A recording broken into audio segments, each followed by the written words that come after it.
Hello friends, welcome to Mari's Kitchen. இன்னைக்கு நம்ம கிச்சன்ல ஒரு ஈஸியான பிரேக்ஃபாஸ்ட் பார்க்க போறோம். அது பிரெட் வச்சு பண்ண போறோம். அது எப்படி பண்றதுன்னு பார்க்கலாம். அதுக்கு முன்னாடி நம்ம சேனலை சப்ஸ்கிரைப் பண்ணலாம். சப்ஸ்கிரைப் பண்ணிக்கோங்க. மறக்காம பக்கத்துல இருக்க பெல் ஐகானை கிளிக் பண்ணிக்கோங்க. வாங்க வீடியோக்குள்ள போலாம்.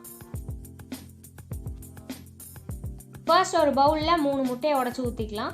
நம்ம பிரெட் ஆம்லெட்லாம் செய்கிறதா இருந்தால் ஒரு முட்டைக்கு ஒரு பிரெட் கணக்கு அந்த மாதிரி தான் நம்ம பண்ணுவோம். ஆனால் இப்போ நம்ம பண்ண போகிற ரெசிப்பியில் 3 முட்டையை வச்சே நிறைய பிரெட் வந்து நம்ம டோஸ்ட் பண்ணி எடுத்துடலாம். இப்போ நம்ம உடச்சி ஊற்றின முட்டையை நல்லா பீட் பண்ணி எடுத்துக்கலாம். கொஞ்சமாக உப்பு, கொஞ்சம் மஞ்சத்தூள், அப்புறம் 2 பச்சை மிளகாய் சேர்த்துக்கிறேன். ஒரு பெரிய சைஸ் வெங்காயத்தை இந்த மாதிரி குட்டி குட்டியாக கட் பண்ணி வச்சுருக்கேன், அதையும் நம்ம சேர்த்துடலாம். கடைசியாக 1 டீஸ்பூன் மிளகுத்தூள் சேர்த்து இதை நல்லா பீட் பண்ணி எடுத்துக்கலாம். அப்புறம் கொஞ்சமாக கொத்தமல்லி இலை சேர்த்துக்கிறேன். அவ்வளோதான், நம்ம பிரெட் டிப் பண்ணி எடுக்கிறதுக்கு மிக்சர் ரெடி ஆயிடுச்சு. இதை கடைசியாக ஒரு வாட்டி பீட் பண்ணிக்கலாம்.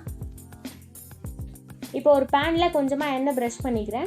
இந்த ரெசிபிக்கு நம்ம ரொம்ப எண்ணெய் யூஸ் பண்ணணும்னு அவசியம் இல்லை, கொஞ்சமாக எண்ணெய் சேர்த்தாலே போதும். அதனால தான் நான் லைட்டாக தேய்ச்சிக்கிறேன்.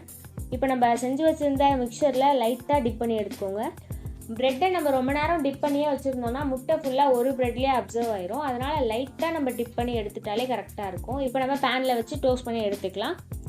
நம்ம சேர்த்த வெங்காயம்லாம் டிப் பண்ணி எடுக்கும்போது வராது, அதனால் டிப் பண்ணி எடுத்ததுக்கப்புறமா மேலே நம்ம வச்சுக்கலாம். கொஞ்சமாக எண்ணெய் சேர்த்துட்டு இப்போ திருப்பி போட்டுக்கிறேன்.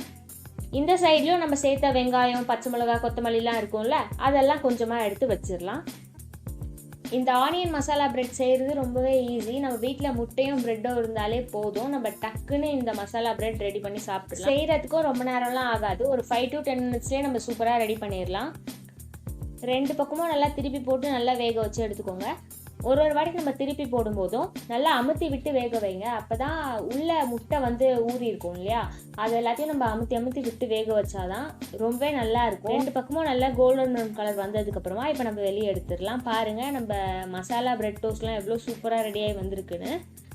கெச்சப்போடு நம்ம வச்சு சாப்பிட்டோம்னா ரொம்பவே சூப்பராக இருக்கும். இந்த மசாலா பிரெட் செய்கிறதுக்கு நிறைய இன்க்ரீடியன்ஸ் கூட வேண்டாம், கொஞ்சம் இன்க்ரீடியன்ஸை வச்சே நம்ம டேஸ்டியாக செஞ்சு சாப்பிடலாம். நீங்களும் இந்த ரெசிபி ட்ரை பண்ணி பார்த்துட்டு எப்படி வந்துச்சுன்னு கமெண்ட் பண்ணுங்க. மறக்காம நம்ம Mari's Kitchen சேனலுக்கு சப்ஸ்கிரைப் பண்ணுங்க.